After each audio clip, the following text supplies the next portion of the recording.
성경 말씀 보겠습니다. 사도행전입니다. 2장 41절에서 47절 말씀입니다.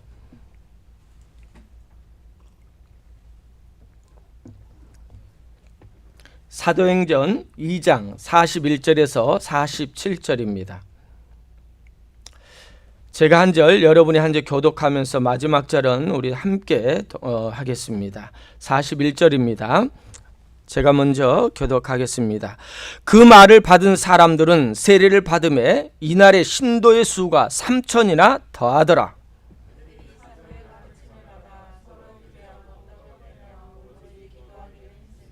사람마다 두려워하는데 사도들로 말미암아 기사와 표적이 많이 나타나니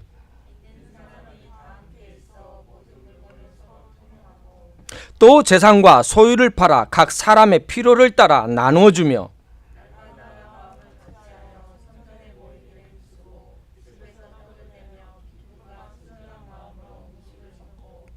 다 같이요. 하나님을 찬미하며 또 온 백성에게 칭송을 받으니 주께서 구원받는 사람을 날마다 더하게 하시니라. 아멘. 아멘. 할렐루야. 아멘. 오늘 말씀은 다 같이요. 날마다 더해지는 새로운 공동체. 아멘. 우리의 공동체가 날마다 되어지는 새로워지는 공동체가 되었으면 참으로 좋겠습니다. 여러분 사도행전의 핵심의 사도행전의 전체적인 핵심의 성경 구절이 뭐라고 그랬죠? 사도행전 1장 8절의 말씀입니다. 우리 다 같이 함께 읽을까요? 사도행전 1장 8절입니다. 시작. 오직 성령이 너희에게 임하시면 너희가 권능을 받고 예루살렘과 온 유대와 사마리아 땅끝까지 이르러 뭐하가 되라? 내 증인이 되리라 하시니라. 아멘. 다시 한번요. 성경 구절을 좀 올려주시기 바랍니다. 다시 한번 읽겠습니다.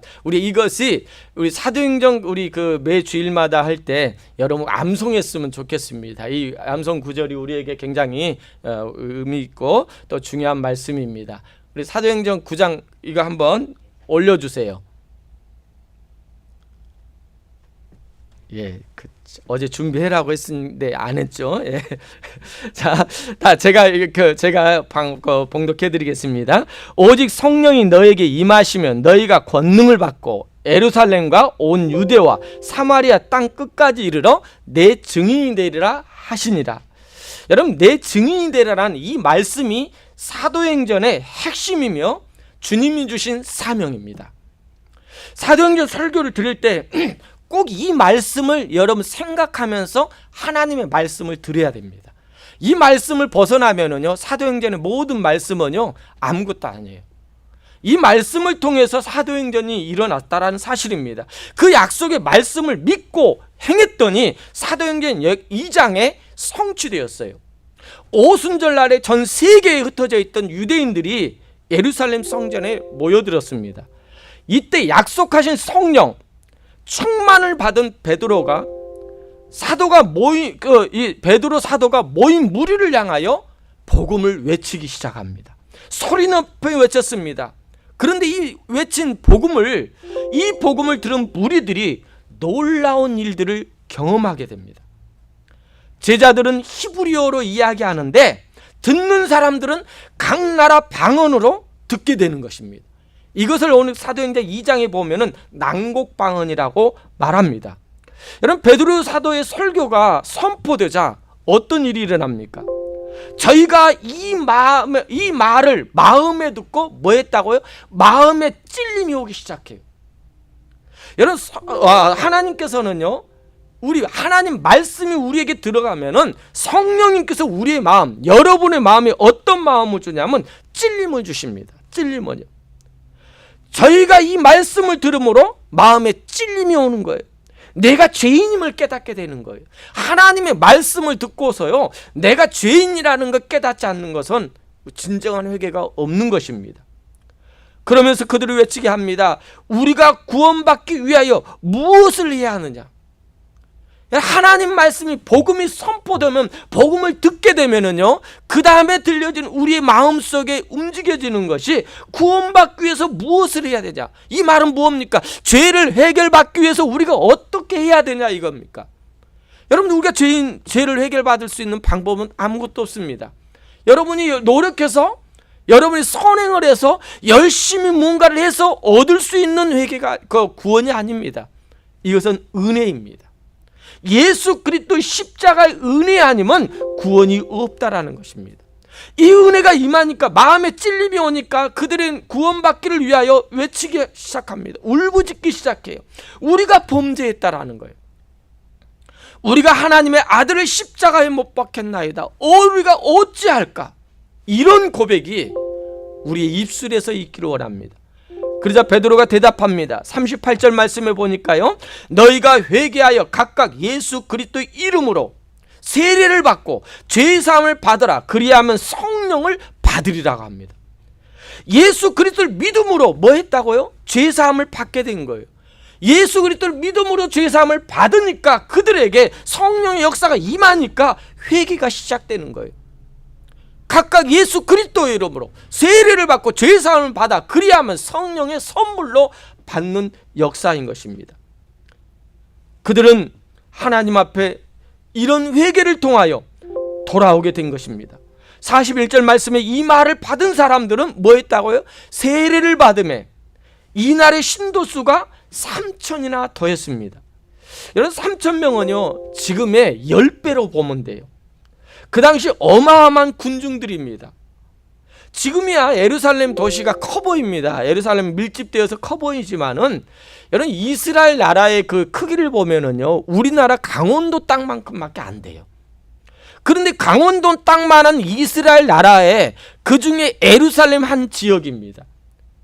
여러분, 아주 작은 곳입니다. 작은 도시입니다. 그런데 이곳에 놀라운 어메이징한 일들이 일어나게 되었다라는 것이에요. 왜요? 그것에 복음이 선포되니까. 여러분, 어떤 곳이든 복음이 선포되면은 이런 놀라운 일들이 일어나게 되는 거예요. 42절 말씀에 그들이 사도의 가르침을 받아, 뭘 받았다고요? 사도의 가르침.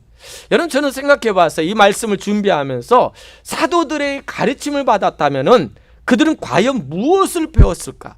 무엇을 배웠을까? 여러분, 무엇을 배웠을까요? 사도들이 무엇을 그들에게 가르쳤을까요? 무엇일까요? 성경을 가르쳤을까요? 분명 성경도 가르쳤겠죠. 그런데 그 당시에 성경을 가르치고 성경을 많이 아는 사람들이 누굽니까? 바리새인과 제사장들입니다. 그들도 성경을 가르쳤을 겁니다. 많은 사람들에게 성경을 읽으면서 그들이 성경 말씀을 해석하면서 가르쳤을 것입니다. 그런데 그들은요, 그 말씀을 누구보다도 잘 알았던 그들입니다. 하나님에 대해서 알았던 자들입니다. 그런데 그들의 삶은 변화되었습니까? 하나도 변화되지 않았어요. 그런데 여기에서 사도들이 가르침은요, 성경뿐만 아니라 그들은 복음에 대해서 가르쳤을 겁니다. 복음이 무엇입니까? 복음은 바로 예수 그리스도입니다. 예수 그리스도가 누구인가? 예수 그리스도가 이 땅에 와서 무엇을 했는지, 그분이 바로 우리의 메시아임을 사도들은 그들에게 가르치기 시작한 것입니다. 예수 그리스도의 가르침을 받은 자는요, 예수 그리스도의 복음을 받아들인 자들은요, 변화가 시작됩니다. 여러분, 예수를 만나면 변화가 되는 거예요. 여러분, 예수를 만나고 나서 여러분 변화되었습니까? 뭐가 변화됐습니까? 삶에 좀 변화가 일어났습니까? 여러분, 성격, 나는 원래 이런 성격이다라고 그냥 그런 상태로 살고 있습니까? 아닙니다. 예수 그리스도를 만나면 변화의 시작이 됩니다. 변화가 일어나는 겁니다. 그건 당연한 현상입니다. 그리고 변화되니까 뭐합니까? 성도 간에 서로 아름다운 교제가 일어나기 시작합니다. 헬라어로 이 교제라는 말은 코이노니아거든요. 여러분, 코이노니아, 교제, 만난다, 서로 그 교제한다, 이런 의미가 아니에요. 원어적으로 보면 연합이에요. 연합. 하나입니다.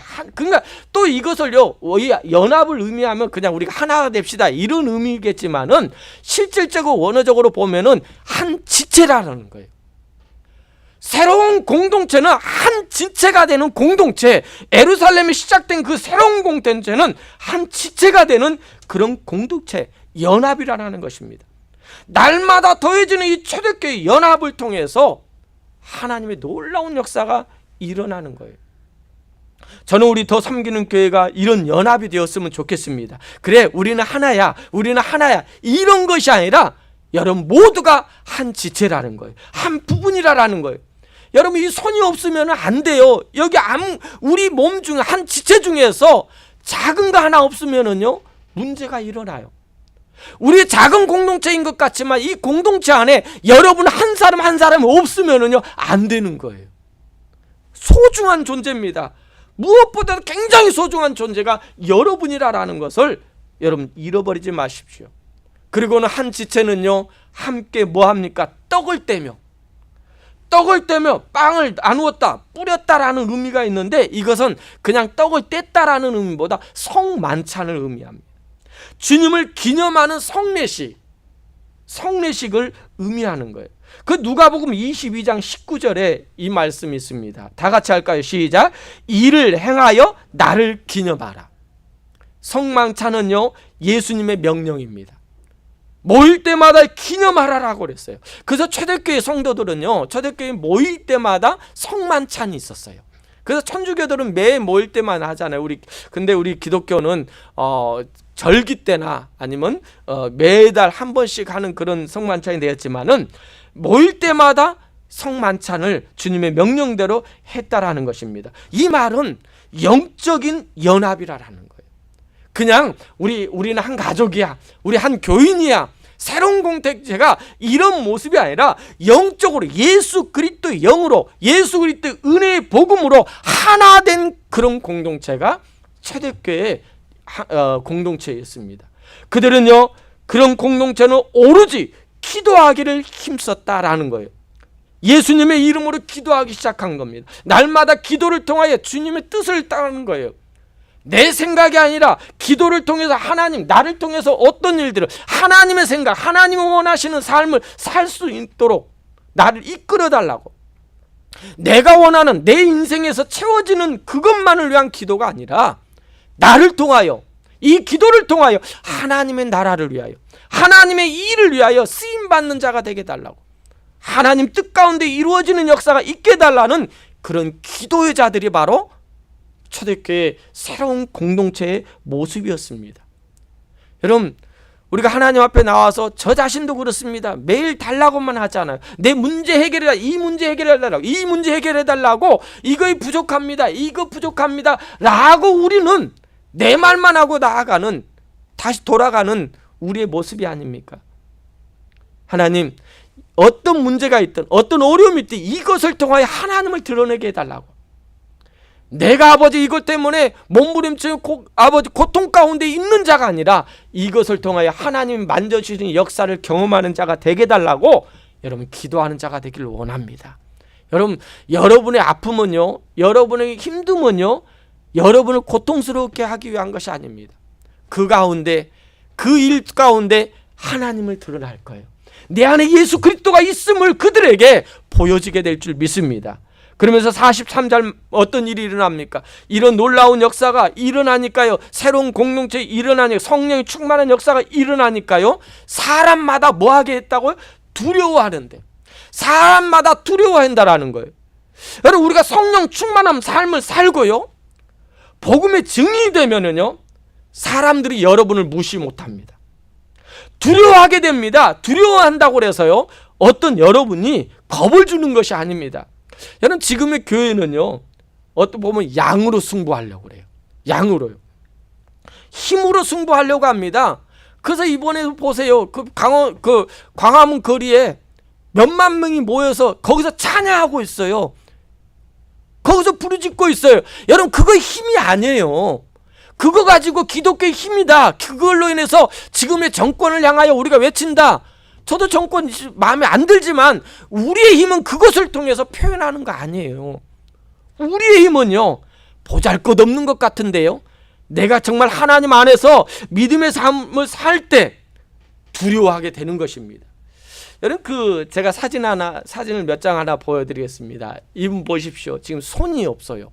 손이 없거든요. 손이 다 잘려 있습니다. 또 다음 사진을 좀 보여주십시오. 손이 없으니까요 손목을 껴가지고 이런 염전에서 일을 합니다. 또 계속해서 한번 사진 보여주십시오. 여러분 삽질을 하는 거 보세요. 우리의 두 손이 있는데도 이분은 손이 없는데 이렇게 해서 삽질을 합니다. 그리고 밀고 다닙니다. 부부가 이 일을 해요. 이분이 강경환 그 성도라는 분이거든요. 충남 서산 대산읍에 영탐리에 사는 분입니다. 지금 부성 염전을 하고 있는데요. 이분이 1959년생, 저보다 6살이 좀 많은 것 같아요.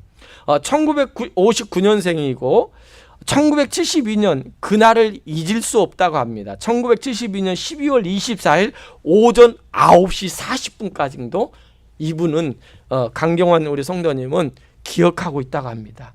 그날에 어떤 일이 있었냐면은 서산 벌말에 살던 거기 살 때 해변가에 놀러 갔는데 조그만 통이 하나가 있었던 거예요. 안티프라미라 같은 그런 통이 있었는데 거기에 보니까 그걸 발견하고는 신기해서 그걸 가지고 와서 그 돌로 깨가지고 그걸 열어봐서 그 안에 뭐가 있는지를 보려고 돌로 치기 시작한 거예요. 그런데 그때 몇 번 치니까 거기서 번쩍거리면서 폭발이 일어났죠. 이건 뭐였냐면 전쟁 때 묻어놓은 대인지뢰, 발목지뢰라고 하거든요. 그러니까 굉장히 이 지뢰가 뭐냐면 살상용이 아니에요. 살상용이 아니라 전쟁 때 우리 전후 중에서 발로 밟으면 발만 잘리는 이 발목지뢰라는 거예요. 여러분 발목지뢰면은 우리 한 그 전후인데 그 전후가 발에 잘려 있으면 그냥 놔두고 갑니까? 그럼 어떻게 돼? 2명의 그 군인이 옆에 끼고 움직여야 되잖아요. 그러니까 뭐랄까요? 전쟁 때 많은 사람들을 이렇게 해서 발목지뢰를 통해서 전쟁 효과를 낮추는 그런 일을 했습니다. 그 발목지뢰가 이제 비로 인해서 떠내려 왔겠죠. 그로 인해 가지고 그것을 깨뜨려서 두 손이 절단이 돼 버렸습니다. 피를 많이 흘려서 송해 사람들이 와서 그를 얻고 병원에 갔지만 너무 많은 피를 흘려서 그는 죽을 줄 알았어요. 그런데 그 소녀는요 941생으로 살아났습니다. 그 초등학교 6학년입니다. 그는 초등학교 6학년 때요 이 손이 잘리고 나니까 중학교를 갈 수 있겠습니까? 창피해서 3년 동안요 이 강경환 우리 성도는 집 밖을 나가지 못했다고 합니다. 집을 나가지 못하고 밥도 어머니가 떠먹여 주는 대로 먹고요. 소변도 뭐 옷도 내리기도 어려우니까 어머니에서 이렇게 해줘서 매일매일 살아갔습니다. 고등학교 갈 나이가 됐을 때는요. 그 인생을 포기하고 싶어가지고 농약도 먹고 싶어 죽으려고 했습니다. 그가 17살에요. 17살에 술집을 들어가면서 아침 10시부터 저녁 12시까지 맨날 술만 먹었다고 합니다. 술과 친구들과 이렇게 놀다가 그러던 어느 날 그것도 정확한 날짜를 알더라고요. 80년 2월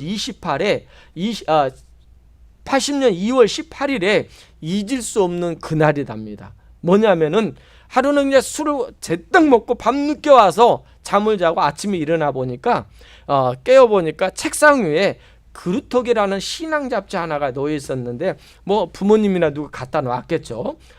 그 잡지에 보니까 두 팔과 두 다리 중에 하나가 없는 정근자 씨라는 분의 그 신앙 이야기였다고 합니다. 그 이야기를 그 책을 보고는 그의 심장이 요동쳤대요.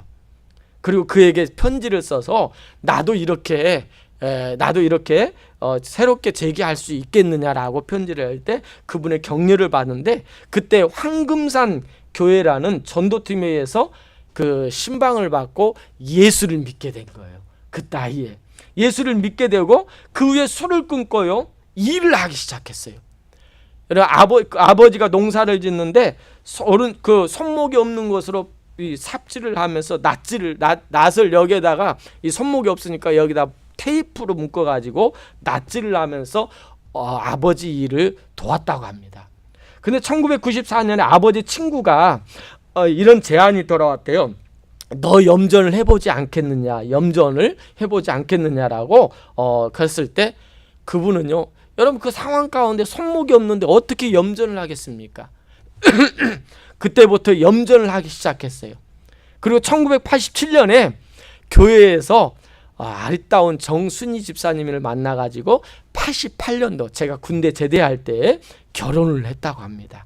그렇게 해서 농사를 짓던 삽보다 훨씬 무거운 저 물기가 있는 손 모퉁이로 그 사용하여서 염전에 가서 아침 9시부터 아침 새벽부터 밤 9시까지 염전에 물을 대고 새벽까지 소금을 퍼 다루면서 하루에 2시간밖에 잠을 자지 않을 정도로 열심히 일했다고 합니다. 그 후에 1996년에 소금 한 푸대에 10,000원가량 했는데 이 한 푸대 팔면은요, 자기가 이렇게 새롭게 제기되었는데 그 은혜, 사랑을 생각하면서 한 푸대 팔 때마다 1,000원을 떼어서 불쌍한 사람들을 돕기 시작한 거예요. 그러니까 1,000원을 했겠습니까? 한 푸대 팔 때마다 1,000원씩 해서 했는데 이분이요, 아산의 한 복지재단에다가 그 매년 소륙도에 김장용 그 김치를 30푸대씩 보내고요.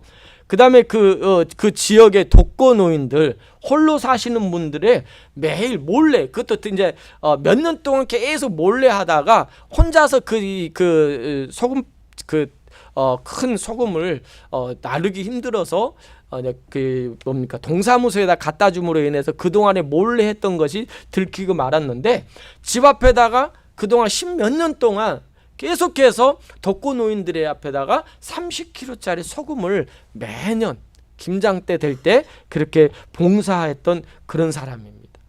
여러분, 김경환 씨의 부성 염전이라고 하는데 약 12,000평이 되거든요.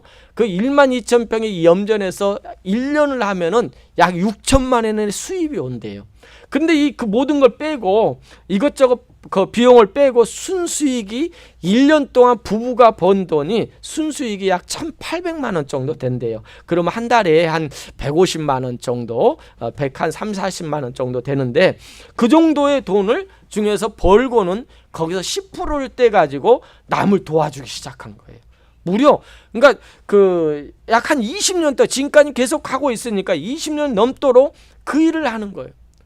그동안에 그 기초생활수급자였는데 자기는요, 기초생활수급자 스스로 그 꼬리표를 띄고요, 지금은 조그만 아파트도 하나 사고요, 그러면서 또 그 장애인들에게 준 장애인 연금도 있잖아요.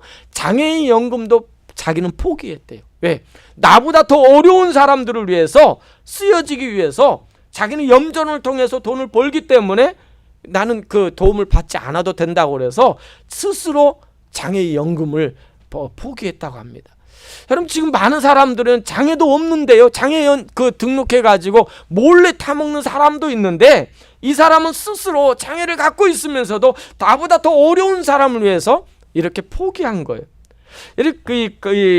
이분이 좋아하는 찬양이 뭐냐면은 내 영혼의 햇빛비치니 찬송가 488장이래요. 그리고 세상에 어려울 때, 힘들 때 이 찬양을 힘있게 부르면서 염전 일을 하고요. 그러면서 이런 말 글에서 쓰는 것을 봤어요.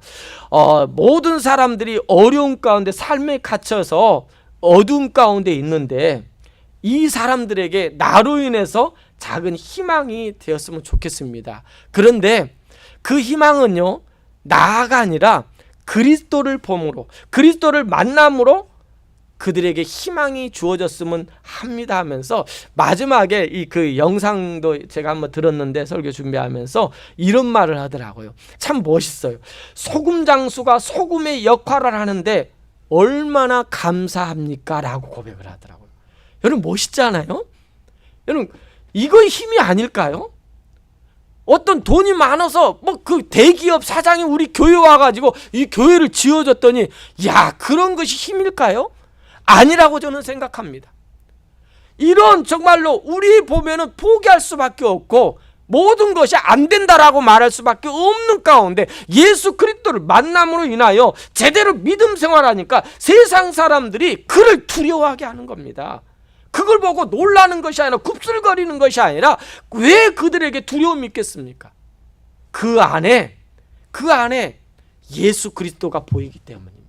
성령의 역사가 그 안에 있음을 그를 통해서 보여지기 때문에 두려움이 아니겠습니까? 무시 못하는 것입니다. 이 성령의 역사가 있으니까 어떻게 됩니까? 사람들로 말미암아, 이 초대교회 성도들에게 사람들을 말미암아 성령의 역사가 임하니까 사람들로 말미암아 어떤 역사가 일어납니까? 기사와 표적이 많이 나타나는 거예요. 기사와 표적이 사도들로 많이 남아 일어나는 거예요. 여러분, 그 초대교회 때 기사와 표적은요, 어떤 뭐 갈라지는 그런 역사가 아니라 주로 치유 역사였어. 안진병이가 일어나고 병자가 고침받는 치료의 역사가요, 새롭게 시작한 더 많아지는 공동체에 일어났다라는 사실입니다. 저는 우리 교회에 이런 역사가 일어났으면 좋겠어요. 여러분, 말씀을 들을 때요, 여러분 어떤 아픔이 치료가 되고요, 말씀을 들을 때 여러분의 어떤 문제가 해결되고요, 말씀을 들을 때 병자들이 고침됐고요, 여러분 말씀을 들을 때, 여러분 기도할 때 이 자리에 없다고 해도요, 그들이 치료되는, 여러분의 기도를 통해서 치유의 역사가 일어나는 그런 교회, 이런 역사가 우리 교회에 있기를 원합니다. 여러분, 일어나야 돼요. 왜 초대교회만 일어납니까? 아닙니다. 지금의 우리의 교회 안에서도, 우리의 믿음 생활에서도 내 안에 예수 그리스도의 능력이 있으면은요, 일어납니다. 여러분, 이걸 인정하십시오. 이런 역사가 여러분에게도 일어나기를 주의 이름으로 부탁을 드립니다. 44절을 우리 함께 보겠습니다. 44절입니다. 이런 역사가 일어남으로 해서 어떤 일이 일어납니까? 44절에 믿는 사람이 다 함께 있어 뭐하여? 모든 물건을 서로 통용하고요. 믿는 사람이 함께 있어 모든 물건을 서로 통하고. 45절, 또 재산과 소유를 팔아 각 사람의 필요를 따라 나누어 주며. 날마다 더해지는 새로운 공동체는요, 코이노니아, 한 지체적인 공동체입니다. 한 지체 중에 아픔이 있는데 우리가 모른 척 할 수 있겠습니까? 모른 척 할 수 있어요? 내 걸 나누는 겁니다. 두 개나 하나 나누는 겁니다. 작지만 나누어서 함께하는 것입니다. 날마다 더해지는 이 공동체가 코이노니아적인 한 지체적인 공동체는요, 그 안에서 성도 간의 아름다운 교제, 예수 그리스도의 사랑이 있어야 되는 거예요. 이 말씀 때문에요, 이 잘못된 이단들을 보면은 이것을 통해서 많은 사람들의 재산을 착취합니다. 여러분들도 재산을 팔아서 교회에다 헌금하세요, 다 내려놓으세요, 그렇게 말합니다.